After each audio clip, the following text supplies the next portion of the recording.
Hello friends, hope you doing great. Today I would like to introduce you to a magical word called GET. देखिए दोस्तों, magical मैंने यहाँ पे इसलिए कहा क्योंकि आपने देखा होगा ये GET जो है ये एक बहुत ही प्रॉब्लम क्रिएट करने वाला एक वर्ड्स है जो अंग्रेजी में आपने बहुत सारी जगहों पे देखा होगा। इसका चाहे आपने ING फॉर्म में गेटिंग सुना हो या आपने इसकी सेकंड फॉर्म गॉड सुना हो या आपने स्वयं इसी को GET गेट सुना हो या जहां पे भी आपने इसका प्रयोग देखा हो तो वहां पे हमें बहुत ही कंफ्यूजन होता है कि कहाँ पे इसका हम यूज करते हैं और किस प्रकार से हम इसका अंग्रेजी ग्रामर में और अंग्रेजी के जितने भी हमारे वाक्य बनते हैं या जहाँ पे भी हम इंग्लिश में बात करते हैं वहां पे हम आपने सुना होगा, कहीं पे आपने गेटिंग सुना तो कहीं पे गॉड सुना, कहीं पे GET गेट सुना। तो आज इसी के बारे में बात करते हैं। तो आज का टॉपिक है दोस्तों यूज ऑफ GET गेट। तो आपको सबसे पहले बता दें दोस्तों, अंग्रेजी के ग्रामर में इसका 3 प्रकार से यूज किया जाता है, जिसमें नंबर 1 है एज ए मेन वर्ब। आपको पता है जो मेन वर्ब होती है वो हमेशा एक मुख्य क्रिया होती है। इसके जहां पे भी आपको कुछ वर्ड्स ऐसे हैं इंग्लिश के जहां पे हम उनको ना लिखते हुए GET गेट का प्रयोग करते हैं तो वहां पे ये हमेशा याद रखना, जो वो मेन वर्ब होते हैं उन मेन वर्ब का स्थान ये GET गेट ले लेता है और वहां पे ये मेन वर्ब कहलाता है। दूसरा यहाँ पे है कि एज ए पॉजिटिव वर्ड। तीसरा इसका सबसे इम्पोर्टेंट है जो इसका प्रयोग किया जाता है एज ए फ्रेजल वर्ब। ठीक है ना। तो मैंने कहा GET गेट एक बहुत ही इम्पोर्टेंट क्या है, एक बहुत ही इम्पोर्टेंट वर्ड है जिसका प्रयोग हमेशा 3 प्रकार से हम इंग्लिश के ग्रामर में करते हैं। आपको बता दें GET गेट का जो सेंस होता है, जो अर्थ होता है या इसका जो मतलब होता है वह बहुत सारा होता है। ठीक है ना। कहीं पे इसका मतलब कुछ अलग होता है, कहीं पे कुछ होता है। ठीक है ना। तो इसी आधार पे आपको बता दूं कि सबसे इम्पोर्टेंट जो इस GET गेट का जो असली सेंस होता है वो होता है होना या हो। हमेशा याद रखना, जहां पे होना आए सेंटेंस में या हो आए तो वहां पे समझ लेना है हमें कि GET गेट का प्रयोग हम यहाँ पे करेंगे। ठीक है ना। वैसे इसका अर्थ खरीदना के लिए, लेना के लिए, पहुंचना के लिए और आपको बता दें समझने के लिए और बहुत सारे देने के लिए, अलग अलग यानी पाने के लिए इसका प्रयोग किया जाता है। मैजिकल वर्ड्स मैंने इसको इसलिए कहा दोस्तों क्योंकि आपको यहाँ पे दिखाई दे रहा होगा, मेरा यहाँ पे लिखा है अंडरस्टैंड, ब्रिंग, बाय, रिसीव और फाइंड। ये आपको दिखाई दे रहा होगा क्योंकि जहां पे भी आपको ये understand, bring, buy, receive, find ये वर्ड्स आपके सेंटेंस में दिखाई देंगे, वहां पे हमने बेझिझक होके गेट का प्रयोग करना है। तो वहीं पे हम गेट का प्रयोग करते हैं, जहां पे ये वर्ड्स हमें दिखाई देते हैं वहां पे GET गेट का हमेशा प्रयोग किया जाता है। इसीलिए मैंने इससे शुरुआत में इसको एक मैजिकल वर्ड्स के रूप में कहा कि यह एक क्या है, मैजिकल वर्ड्स है। तो देखते हैं दोस्तों किस प्रकार से इसके यूजेस होते हैं GET गेट के और कहां कहां पे हम यूज कर सकते हैं सेंटेंस में। तो चलें कुछ एग्जाम्पल लेके आपको समझाते हैं कि कहां इसका आखिर यूज किया जाता है। मैंने अभी थोड़ी देर पहले आपको बताया था कि गेट जो होता है उसका जो सेंस आता है, उसका अर्थ जो होता है असल में उसका अर्थ होता है हो या होना। तो देखिए किस प्रकार से हम इसका जहां पे हो या जहां पे होना आए तो वहां पे किस प्रकार से हम इसका यूज करेंगे सेंटेंस में या अपने दैनिक जीवन के जो बोलचाल की हमारी जो सेंटेंस होंगे उनके साथ हम किस प्रकार से इसका यूज करते हैं। तो देखते हैं कुछ एग्जाम्पल से। यहाँ पे लिखा है दोस्तों कि किसी भी चीज का होना, जहां पे भी आपको ऐसा लगे कि यहाँ पे कुछ चीज हो रही है या किसी भी चीज का होना संभव है तो वहां पे हमेशा याद रखना सबसे पहले इसका यूज वही किया जाता है। ठीक है ना। चले देखते हैं इस सेंटेंस से कि किस प्रकार से इसका यूज किया जाता है, जहां पे हो रहा हो या जहां पे होना हो हमेशा याद रखना। एक बात यहाँ पे दूसरी याद रखना, जब भी आप टेंस पढ़ेंगे उसमें आपको कुछ टेंस के बारे में वहां पे बताया जाएगा कि टेंस जो होते हैं उसके अलग अलग फॉर्म होती हैं। तो हमेशा याद रखना ये प्रेजेंट कंटिन्यूअस का सेंटेंस है दोस्तों।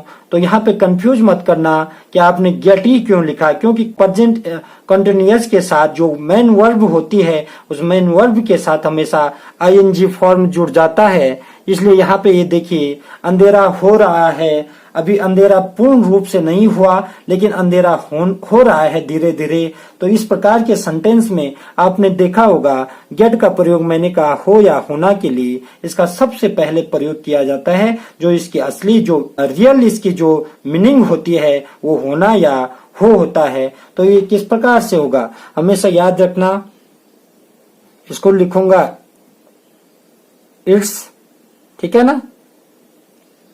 मैंने कहा गेट का यूज करूंगा, इसके साथ आईएनजी फॉर्म जोड़ दूंगा, क्योंकि आपको पता है दोस्तों कि यहाँ पे रहा है, रही है, रहे हैं, जितने भी ये वर्ड्स आते हैं ये तो प्रेजेंट कंटिन्यूअस के हैं, इसलिए हमेशा उसमें आईएनजी फॉर्म लग जाती है वो मेन वर्ब के साथ। और इट्स इसके लिए इट इज है ये, और ये हमेशा याद रखना एपोस्ट्रोफी के साथ इसका यहाँ पे जोड़ा गया है, ठीक है ना। इसका शॉर्ट फॉर्म है इट इज, इसको शॉर्ट कर दिया गया है यहाँ पे, इसलिए इट्स पढ़ा जाता है इसको। इट्स गेटिंग, आगे लिख लूंगा अंधेरे के लिए कहते हैं डार्क। तो हमेशा याद रखना इस प्रकार से इसका ये सेंटेंस हो गया, अंधेरा हो रहा है, इट्स गेटिंग डार्क। तो इसी प्रकार से हमने और भी सेंटेंस देखते हैं कि कहाँ पे होना या हो के सेंस में हमेशा गेट का प्रयोग किया जाता है। अगला सेंटेंस है दोस्तों मुझे देर हो रही है, ठीक है ना। तो ये देखिए ये हो जाएगा आई एम, गेट के साथ मैंने कहा जहां पे रहा रही आएगा आईएनजी फॉर्म जोड़ देना है, आई एम गेटिंग लेट, ठीक है ना। तो ये इस प्रकार से हो जाएगा आई एम गेटिंग लेट, ठीक है। कुछ और सेंटेंस समझते हैं कि कहां पे जीईटी गेट का प्रयोग हो या होना के लिए किया जाता है। अगला सेंटेंस है दोस्तों देखिए हालात खराब हो रहे हैं। तो आपको पता होगा कि इस प्रकार का सेंटेंस है, इसमें भी हो का प्रयोग सिंस आ रहा है। यहाँ पे देखिए मैंने कहा गेट का सबसे पहला प्रयोग हम हो या होना के लिए, जो इसका असली प्रयोग है, जो असली सिंस है, इसका जो अर्थ है इसका गेट का, तो वो है होना या हो। तो यहाँ पे देख रहे होंगे तुम कि हालत खराब हो रही है, तो ये हो जाएगा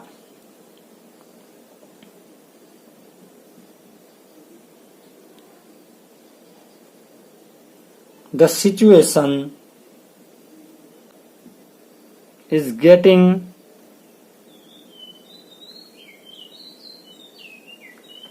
worse, ठीक है ना। वर्स पढ़ते हैं इसको, मतलब जो खराब होना, जो हालत जो खराब हो रही है।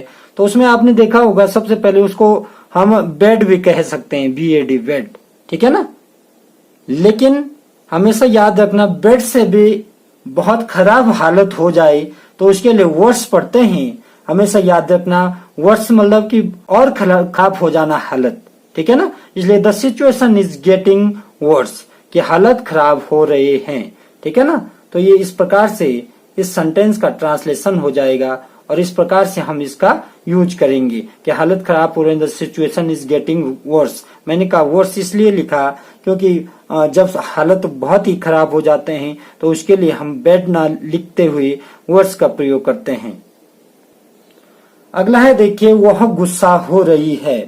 मैंने कहा वह गुस्सा हो रही है, सेंस आ रहा है किसी फीमेल का, ठीक है ना। इसलिए वह के लिए यहाँ पे लिख लूंगा सी, ठीक है ना। जो इसके साथ सी के साथ हमेशा याद रखना जो हेल्पिंग वर्ब लगती है वो है इज, और गेट के साथ मैंने कहा रहा है, रही है, रहे हैं, जहां पे भी आईएनजी फॉर्म जुड़ जाएगी। सी इज गेटिंग एंग्री, ठीक है ना, ठीक है। सी इज गेटिंग एंग्री, तो वह गुस्सा हो रही है। तो जो इसका सबसे पहला यूज था दोस्तों गेट का, वो आपके सामने है कि किसी भी चीज का होना, जहां पे आपको भी लगे कि कोई चीज का हो रहा है, होना निश्चित या हो रहा है, हमेशा हो या होना शब्द वहां पे आए, तो जीईटी गेट के लिए हमेशा याद रखना, जीईटी गेट का प्रयोग हमेशा उसमें मेन वर्ब के रूप में किया जाता है। मैंने कहा यहाँ पे रहा है, रही है, आप सोच रहे होंगे बहुत सारे ये तो गेट है और यहाँ हमेशा यूज किया इन्होंने हर सेंटेंस में गेटिंग का, तो ये कंफ्यूज वाली बात नहीं है, क्योंकि जहां पे भी आपको लगे कि रहा है, रही है, रहे हैं, वो प्रेजेंट कंटिन्यूअस के सेंटेंस होते हैं, और प्रेजेंट कंटिन्यूअस सेंटेंस में ये रूल्स होता है कि हमेशा मेन वर्ब के साथ आईएनजी फॉर्म का ऐड होना निश्चित होता है। तो वहीं पे हम, इसलिए हमने यहाँ पे गेट के साथ हमेशा आईएनजी जोड़ा है, ठीक है ना। इसके कुछ और यूजेस हैं, उनको भी देखते हैं। अब देखिए गेट का प्रयोग जो हमने देखा है, उसमें आपने देखा होगा कि गेट को हमने प्रयोग किया था, जो गेट का सेंस आता है होना या हो के लिए, उसे कुछ सेंटेंस हमने देख लिए हैं कि किस प्रकार से जहां पे होना या हो शब्द आपके इंग्लिश ग्रामर में जिस समय आपके सेंटेंस में आते हैं, यहाँ पे हम गेट का प्रयोग करते हैं, ठीक है ना। तो उसी प्रकार से देखिए इसका रूल है। अगला रूल देखिए, गेट का प्रयोग पाना, मिलना, प्राप्त करना, तो इसके लिए भी इसका हमेशा याद रखना, इसका प्रयोग किया जाता है। वैसे आपको पता है कि पाना या प्राप्त करने के लिए रिसीव कहते हैं, ठीक है ना। तो यहाँ पे ये सेंटेंस जो मैंने लिखा है वह है कल मुझे एक किताब मिली, ठीक है ना। तो ये हो जाएगा आई रिसीव्ड, ठीक है ना, I received a book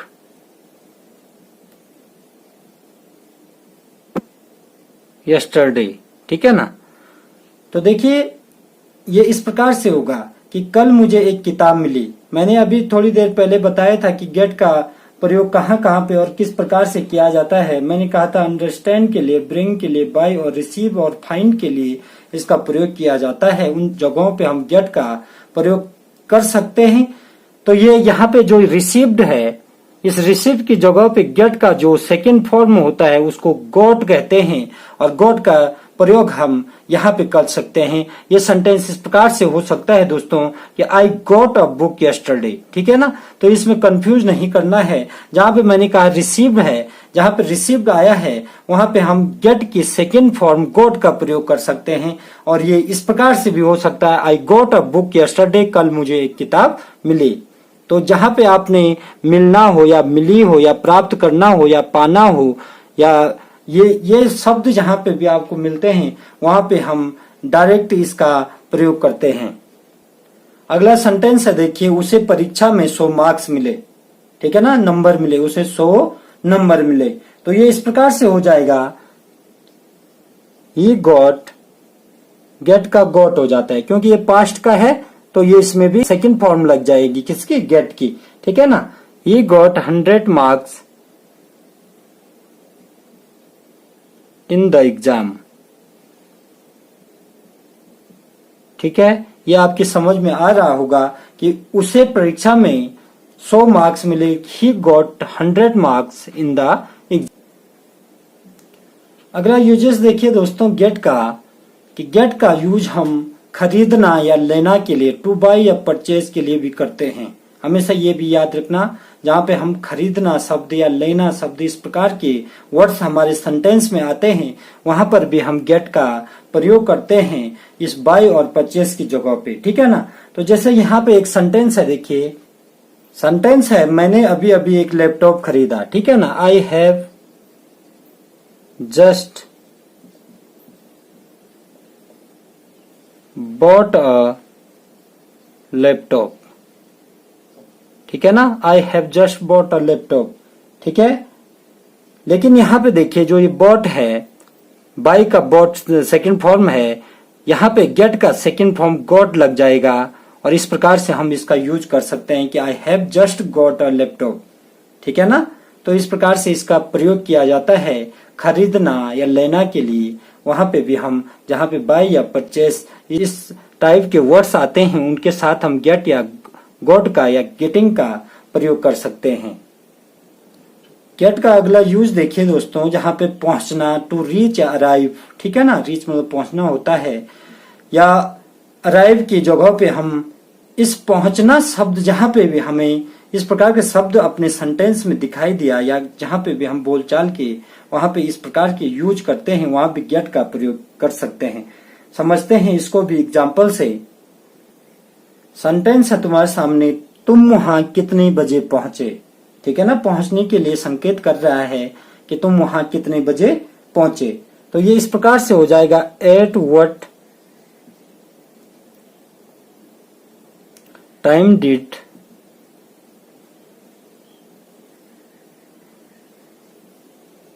reach,